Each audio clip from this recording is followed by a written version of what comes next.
ஓடு வாழ்க்கை எனப்படும் இந்த பந்தயத்தை ஓடு. ஆனால் மறந்துவிடாதே, நீ வெல்வது முக்கியமல்ல, இந்த பந்தயத்தை நீ எப்படி ஓடுகிறாய் என்பதே முக்கியம். இந்த பந்தயம் வாழ்க்கை பற்றிய இந்த கதை நம் வாழ்வில் உண்மையான வெற்றி என்பது தனிப்பட்ட சாதனைகளில் மட்டுமல்ல, நாம் மற்றவர்களுக்கு எப்படி துணையாக இருக்கிறோம் என்பதில்தான் என்பதை உணர்த்துகிறது. ஒரு கிராமத்தில் ஒரு இளம் வீரன் இருந்தான். அவனுக்கு வெற்றி மீது தீராத பசி. வெற்றி மட்டுமே அவனது உலகம். தோல்வி என்ற வார்த்தையே அவனது அகராதியில் இல்லை. அவனுக்கு வாழ்க்கை ஒரு பெரிய பந்தய மைதானம், அங்கே வெற்றி பெறுபவர்கள் மட்டுமே கொண்டாடப்படுவார்கள் என்று ஆழமாக நம்பினான்.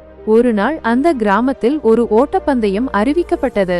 அந்த பையனுடன் மேலும் 2 இளம் வீரர்கள் போட்டியிட தயாராக இருந்தனர்.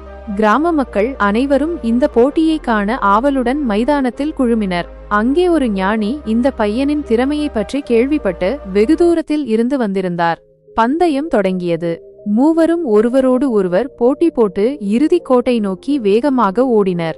ஆனால் அந்த பையன் தன் மனதில் இருந்த அசைக்க முடியாத தன்னம்பிக்கை, அளவற்ற தைரியம் மற்றும் முழுமையான சக்தியை வெளிப்படுத்தி மின்னல் வேகத்தில் ஓடினான். அவன் முதலிடம் பிடித்து வெற்றி கோட்டை தாண்டினான். கூட்டத்தினர் ஆர்ப்பரித்தனர். கரகோஷம் வானை பிளந்தது. பையன் தன் வெற்றியில் மிதந்தான்.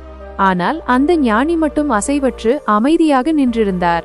அவரது முகத்தில் எந்த உணர்ச்சியையும் காண முடியவில்லை. இதை பார்த்த பையன் சற்று குழப்பமடைந்தாலும் தன் வெற்றியின் பெருமையில் திளைத்து தான் மிகவும் முக்கியமானவன் என்று உணர்ந்தான். மீண்டும் ஒரு பந்தயம் அறிவிக்கப்பட்டது. இந்த முறை 2 புதிய பலம் வாய்ந்த இளைஞர்கள் அவனுடன் போட்டியிட வந்தனர். போட்டி தொடங்கியது. எப்போதும் போல அந்த பையன் மீண்டும் முதலிடம் பிடித்தான். கூட்டத்தினர் மீண்டும் உற்சாகமாய் ஆரவாரம் செய்தனர். ஞானி இப்போதும் அமைதியாகவே இருந்தார். எந்தவித உணர்ச்சியையும் காட்டவில்லை. பையன் மீண்டும் தன் பெருமையில் மிதந்தான். இன்னொரு பந்தயம் என்று அந்த சிறுவன் ஆவலாக கெஞ்சினான். அவன் தன் வெற்றியின் போதையில் மூழ்கியிருந்தான். அப்போது ஞானி முன்வந்தார். அவர் அந்த சிறுவனுக்கு முன் 2 சவாலாளர்களை நிறுத்தினார். அவர்கள் யார் தெரியுமா?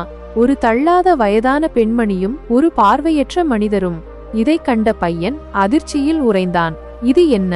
இது பந்தயமே இல்லை என்று கோபமாக கூச்சலிட்டான். பந்தயம் என்று ஞானி அழுத்தமாகச் சொன்னார். பந்தயம் தொடங்கியது. வழக்கம்போல பையன் மட்டும் ஓடி வெற்றி கோட்டை கடந்துவிட்டான். மற்ற இருவரும் தொடக்க கோட்டிலேயே திகைத்து நின்றிருந்தனர். பையன் தன் கைகளை உயர்த்தி ஆர்ப்பரித்தான். அவன் எதிர்பார்த்தது போல இந்த முறை கூட்டத்தினர் அமைதியாக இருந்தனர். யாரும் ஆரவாரம் செய்யவில்லை. எந்த உணர்ச்சியையும் காட்டவில்லை. பையன் குழப்பமடைந்தான். என்ன நடந்தது? மக்கள் ஏன் என் வெற்றியை கொண்டாடவில்லை என்று ஞானியிடம் கேட்டான். ஞானி மெதுவாக சிரித்தார். மீண்டும் பந்தயம் ஓடு என்றார். இந்த முறை நீங்கள் மூவரும் ஒன்றாக முடியுங்கள் என்று ஞானி மீண்டும் வலியுறுத்தினார். அந்த சிறுவன் சற்று யோசித்தான். பிறகு பார்வையற்ற மனிதனின் ஒரு கையையும் வயதான பெண்மணியின் மற்றொரு கையையும் பிடித்து கொண்டான். பந்தயம் தொடங்கியது. அந்த சிறுவன் மிக மெதுவாக அந்த இருவரையும் அழைத்து கொண்டு முடிக்கும் கோட்டை நோக்கி நடந்தான். இறுதியில் மூவரும் ஒன்றாக கோட்டை கடந்தனர். இந்த காட்சியை கண்ட கூட்டத்தினர் மகிழ்ச்சியில் திளைத்தனர். வானை பிளக்கும் கரகோஷம், உற்சாக குரல்கள்.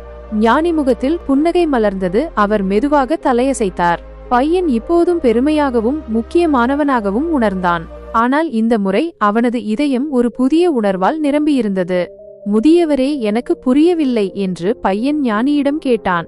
கூட்டத்தினர் யாருக்காக ஆரவாரம் செய்தார்கள்? எங்கள் மூவரில் யாருக்காக? ஞானி அந்த சிறுவனின் கண்களை நேராக பார்த்தார். பையனின் தோள்களில் தன் கைகளை வைத்து மென்மையான குரலில் பதிலளித்தார்.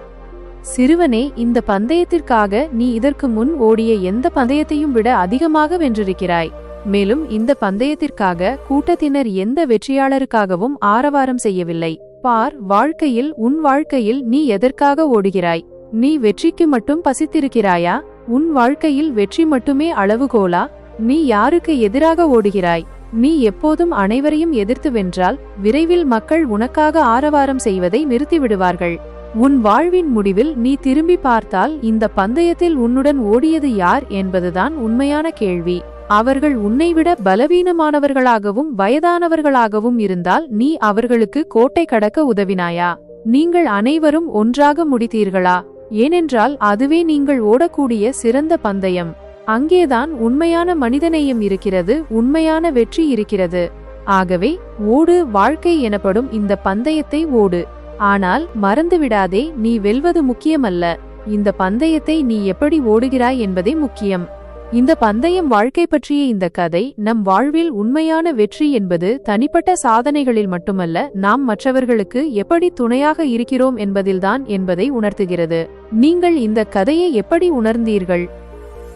இந்த வீடியோ உங்களுக்கு பிடித்திருந்தால் ஒரு லைக் போட்டு உங்க நண்பர்களுடன் ஷேர் பண்ணுங்க. மேலும் இதுபோன்ற அருமையான வீடியோக்களை பார்க்க இப்போதே நம்ம சேனலுக்கு சப்ஸ்கிரைப் பண்ணுங்க. பக்கத்துல இருக்கிற பெல் ஐகானையும் கிளிக் பண்ணுங்க. அப்போதான் நாங்க வீடியோ போட்டதும் உங்களுக்கு நோட்டிபிகேஷன் வரும். தொடர்ந்து ஆதரவு கொடுங்க. நன்றி.